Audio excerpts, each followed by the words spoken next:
जैसा कि आपको मालूम है कि 3 तारीख को सुबह एक शिक्षिका थी शिवानी वर्मा, जो स्कूल के लिए अपने जा रही थी फारबिसगंज से कन्हैली के लिए, तो उनको खापदा के पास गोली मार के अज्ञात अपराधी कर्मियों द्वारा हत्या कर दी गई थी।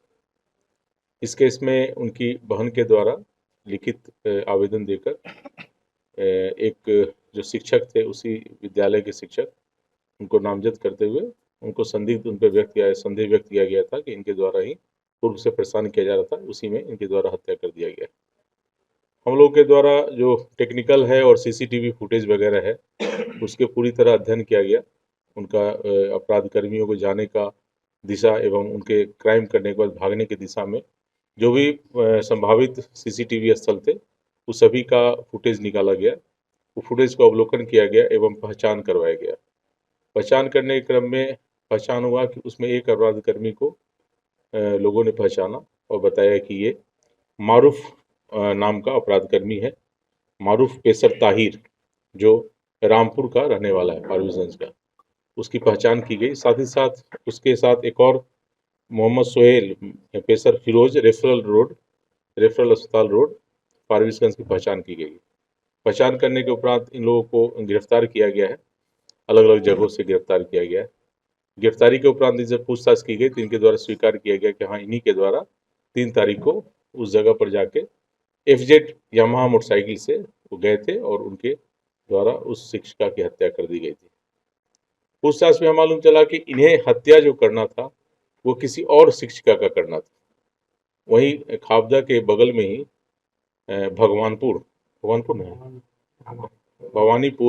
प्राथमिक विद्यालय है, उसमें एक शिक्षिका पढ़ाती है, जिनका अवैध संबंध या कहिए कि दोस्ती फारबिसगंज में ही फारबिसगंज के रहने वाले अपना इलेक्ट्रॉनिक्स है, जनता इलेक्ट्रॉनिक्स का मालिक है, उसके साथ था। उसी की पत्नी के द्वारा ये राजा नाम के अपराधी है, जो रामपुर का रहने वाला है, उसको सुपारी दी गई थी 2 लाख का कि हमारे पति को वो बातचीत दोस्ती रखती है, उसे रास्ते से हटाने के लिए। वो भी संजोगवश वो शिक्षिका भी उसी रूट से जाती है और स्कूटी से ही जाती है। तो उसी का लोकेशन ये लोग दिया गया था इसको मारने के लिए, और उसी मारने के कारण उसी का पीछा करते हुए ये लोग पहले से क्रिमिनल जो दोनों था, ताहिर और सोहेल और मारूफ दोनों पहले से वहाँ इंतजार कर रहा था।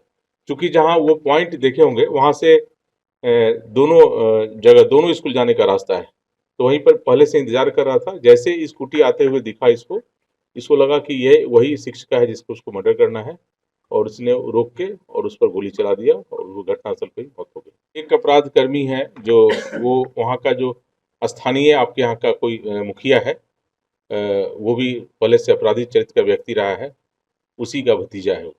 उसको जैसा अभी हमको मालूम चला अनुसंधान में कि उसको पनाह देने का काम वो कर रहा है। तो ऐसे लोगों पर भी कार्रवाई की जाएगी।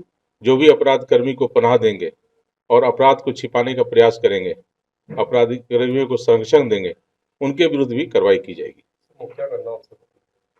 रामपुर कौन है? रामपुर दक्षिण का मुखिया है, उसी का भतीजा है ये। और भी हम लोग जांच कर रहे हैं कि उसका क्या रोल है इस क्राइम में और किस तरह से क्रिमिनल को बचाने का प्रयास किया जा रहा है उसके द्वारा। और दूसरी बात कि यह भी मालूम चला है कि इन लोग के द्वारा बहुत ज़्यादा इस तरह से कॉन्ट्रैक्ट किलर जो पैसे लेके किया गया है, तो पूर्व में भी इनका आपराधिक इतिहास क्या रहा इन लोगों का और किस तरह से क्राइम करते रहे, ये भी पता लगाने का प्रयास किया जा रहा है। 3 लोगों की गिरफ्तारी हुई है।